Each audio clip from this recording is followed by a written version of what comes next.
O mundo da inteligência artificial está a mudar. Já não falamos apenas de chats, mas sim de uma nova era de agentes autónomos em interação constante.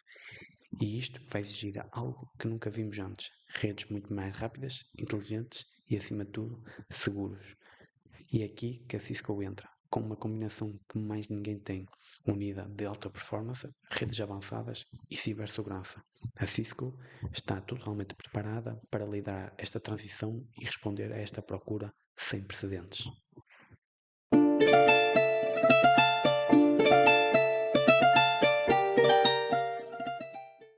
Agora vamos lá então fazer uma análise um pouco mais a fundo sobre alguns pormenores que eu gostava de abordar. No último vídeo, como vocês viram, colocámos os pass and fails. Eu agora já coloquei aqui os comentários. Há aqui alguns que não vou aprofundar muito, como o dividend growth, como o dividend yield. Já sabemos que distribui dividendos há 14 anos, que tem um dividend yield de 2,16%, mas o que eu quero chamar já a atenção é o Free Cash Flow Payout Ratio, que se encontra nos 48%, como podem ver aqui. Ok, é um bom sinal. Usa apenas metade do seu free cash flow para pagar dividendos, o que é bom. Sobra dinheiro suficiente para investir no negócio, para fazer aquisições, para fazer recompra de ações. Vamos ver mais à frente também isso. Mas o que eu quero chamar mesmo a atenção é o seguinte: o dividendo CAGR a 5 anos é de 2,21%, a 10 anos é de 5,8%. Não são aumentos extraordinários, ok? Já falamos sobre isto, mas mesmo assim estão acima do crescimento da sua receita a 5 e a 10 anos, respectivamente. Se tem um crescimento do dividendo a 5% com uma receita a 1%, isto quer dizer que a longo prazo o dividendo vai começar a comer a receita se a Cisco não conseguir aumentar esta receita. Isto é apenas um alerta, ok? Isto para já está em 50%, perto de 50%. Temos aqui muita margem, mas é um alerta para os investidores da Cisco estarem atentos à receita da empresa. Vamos também, mais para o fim do vídeo, ver qual é o guidance para o ano 2026 em relação à receita. Pronto, só passar esta mensagem. Em termos de dividendo CAGR, pronto, como já falei, a 5 anos e a 10 anos não são dividendos muito altos. Procuramos um crescimento entre 5% e 10%. Em termos de buyback shares, vemos que a empresa, no último ano, comprou 29 milhões de ações a um preço médio de $68. Ou seja, vemos aqui um grande compromisso pela empresa em fazer a recompra de ações. E passando agora para o balance sheet, current ratio foi já aquilo que falámos, preferimos um valor acima de 1, dando-nos a certeza que a empresa consegue cumprir as suas obrigações de curto prazo. Em termos de debt to equity, está completamente controlado, ok? Vemos que tem mais capital próprio do que dívida, a dívida até recuou um bocadinho, ao contrário do capital próprio que até subiu, o que é positivo.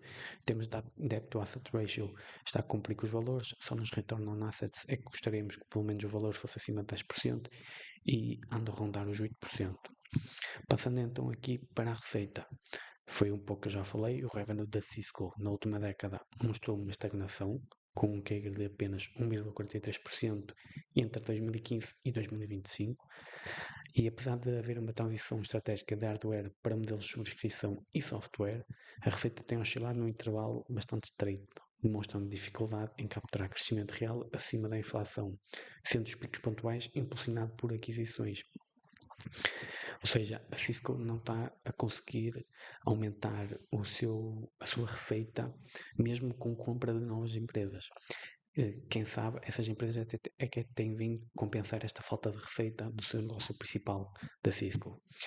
Em termos de gross profit ratio, tem-se mantido estável, isto também porque ao passar por como falamos há pouco, de haver menos hardware, há menos necessidade de mão de obra e vai haver mais subscrição, ou seja, é um modelo de negócio mais passivo, consegue ter menos custo e consegue manter mesmo assim a sua margem de lucro. Em termos de operating margin, a margem operacional da Cisco apresenta um ciclo de expansão seguido de uma acentuada contração recente, caindo de um pico de 27% em 2020 para 20% em 2025, e embora a empresa tenha conseguido otimizar as suas operações até meados da década, os dados atuais revelam que a estrutura de custos operacionais está a crescer mais depressa do que o lucro bruto, comprimindo a rentabilidade final no negócio principal. Aquilo que eu já disse mesmo há pouco. O lucro líquido consegue ser superior aos dividendos pagos em 2025, contudo, a Cisco apresenta uma trajetória de estagnação prolongada, com um crescimento anual composto de apenas 1,26% na última década. Ou seja, o lucro líquido consegue ser superior aos dividendos pagos, mas não tem crescido da mesma forma que o dividendo cresce. Isto a longo prazo não é positivo.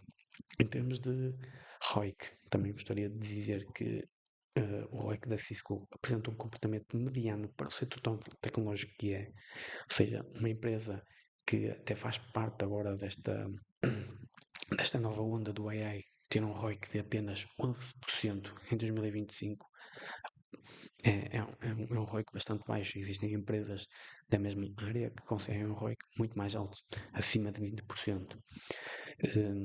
Após ter tido um período em 17% em 2023, esta métrica sofreu uma correção, indicando que os novos investimentos na empresa e as suas aquisições recentes, como a Splunk, ainda não estão a dar retornos significativos acima do custo de capital. O que é que vemos aqui? Que mesmo com compras de novas empresas, a Cisco não está a conseguir ainda tirar retorno desse investimento. Algo que também devemos estar alerta. Em termos de free cash flow, vimos aqui que passava em tudo. Em termos de free cash flow, vemos que a empresa consegue-se, apesar de tudo, ainda não conseguir crescer, consegue gerar muito dinheiro e isso mantém-se positivo e consegue manter o seu dividendo estável. Vimos aqui então que no ano de 2025 teve uma receita de 1,3 bilhões em AI. Estimam que pode haver 3 bilhões para o ano de 2026. Isto é um bom crescimento, ok? Finalmente podemos começar a ver aqui um crescimento da sua receita.